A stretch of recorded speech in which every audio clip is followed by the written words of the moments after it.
Hari was shocked to hear what Leon tell. A lady came to Hari and asked what they should do.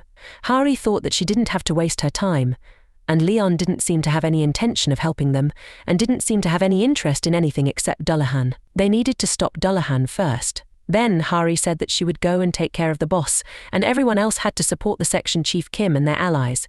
She then got into battle, and by jumping from the skeletons, managed to attack the boss and found that he blocked her attack. She needed to do whatever she could to separate that from the crowd.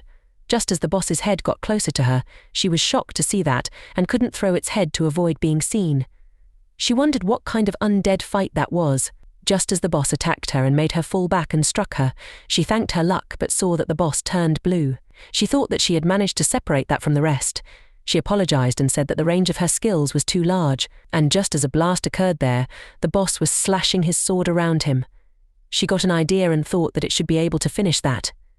And then she attacked him, but he managed to block that with the blunt side of the blade. The boss slashed his sword at her. Leon appreciated them and by clapping, said that the exquisite sword skills, despite only using one hand, made him sure she was a noble knight at one point. He asked to allow him to apologize and to think that he would mistake a great knight like her for a mere undead. He called the unknown knight and said that Leon would give him the right to challenge him, and there was no need to have more troops injured. Let them end that fight with a noble duel between two knights. Hari thought that Leon challenged the boss for a duel, and there was no way that he would. Leon closes the gap there by stating to a knight of honor that he could lower his neck. And Leon was sure that the double-wielded swordsmanship couldn't be a proper battle with a one-handed weapon alone. Hari just called Leon. Leon had a sword that was glowing, and he asked what happened to her. She told him about the Dullahan and how it wouldn't die unless he beheaded it. He asked if that was really important.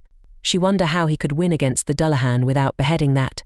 Leon said that it doesn't matter, and what decides the winner is the knight's honor. He, as the first knight of the goddess of light and justice and Dragonia's archduke and Lionheart's lion-hearted king, sanctioned that honorable knight for a challenge. The boss attacked him with a sword, but Leon stopped that with his sword and made the boss's sword hit the ground. He asked to do it once again, and as the boss tried to attack him, Hari thought that Leon blocked something like that, and then he called her name. Leon said to the boss that his steps were too light.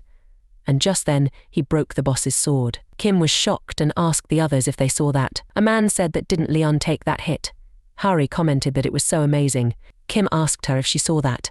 Hari was the only one who understood what happened there.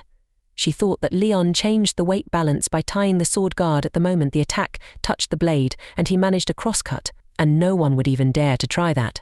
Leon put his sword on the boss and said to do it twice, and then just get back into position. Hari thought that it was possible that he was so overpowered. That had been a while since he came across a knight who treated him like a knight and requested a duel, and that was like a trick to avoid hard situations, and anyone would have thought that when they heard the suggestions to get off the horse. Just look at the straight posture and the look of a veteran who had experienced countless battles and the starry eyes that chased honor and eminence. Leon stated that he would try to tame that sword attack, and then he slashed his sword at the boss, asking if he wanted to continue that. Hari thought that Leon was the pinnacle of an honorable knight and the king of knights to be revered and challenged. Leon thought that she didn't want to use her powers of necromancy and wanted to continue fighting that man countless times as a knight. Then they started battling again, and he thought that without necromancy, solely with his blade against the man's sword, it was like how he used to duel against famed knights when he wandered around the world with honor, as he had forgotten to do. On the 10th try, Leon made the enemy's sword fall from his hand. Leon commented that the swordsmanship was getting more precise, then asked if the boss had recalled memories of his past life. He thought that as an honorable knight, the enemy had returned Leon to the glorious days of the past. Leon then asked if they would continue. The enemy made some sound. The skeleton gave the boss's head to him. Leon thought that no longer had he been causing massacres, and how long had he repeatedly fought without honor, and if he could end his cursed journey like that, there could be no greater joy. Leon put his hand on the enemy boss and said that it was amazing, and he was overjoyed that he regained his honor, and he would pray for him. If he had a god he believed in, he wished for God to give his soul rest, and if not, Leon wished the goddess would guide him to the end of the garden. He wished that someone he met him as the great knight at the banquet hall of the gods, so let there be light, and let the glory lie with Leon. After they came outside, Hari said that Leon kept his promise. Kim commented that Leon ended up with a duel. Hari stated that what that was like, and she thinks that Leon told the enemy to let there be light. Kim said that maybe that was the divine power he was talking about, and that must have been why the undead disappeared afterwards. Hari mentioned that Leon should have just used that skill earlier. Leon came and said that if he did, that honorable knight would have met his end as the necromancer. A knight lives for honor, and that comes by actions, and actions come from will. The Dullahan received what he deserved as the noble knight. Then he said that he was going to fetch his loot, and where there was a battle, there must be lots. They then saw the boss's sword. Kim commented that there seems a lots of mana. Hari commented that the Dullahan's greatsword and cape were there as well. Then they saw a glowing crystal. Leon said that it wasn't going to sell for any money, so it was garbage. By stating that, he destroyed the crystal. Kim was shocked to see that. Leon said that such kinds of items only cause chaos. After all that, Hari was taking food for Leon. She thought that it had only been 4 days since Leon came to Earth, and that was a short time, but a lot of things had already happened.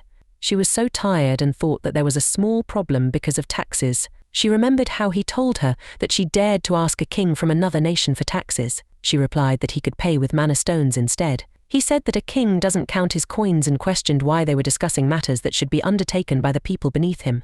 He emphasized that was enough talk about coins, and that it wasn't his job. Hari thought that they gained new followers for the cause of introducing divine power into the land. An old man asked how they should pay for that. Leon replied with 99 trillion, suggesting they pay 90% of their yield to him, which he considered generous. The man was shocked and said that both the taxes and the cost of living were already too much, and 90% would be too high. Leon replied that as followers of the goddess, they shouldn't worry about going hungry. He assured them that welfare, living costs, food, and other necessities would be taken care of by his guild.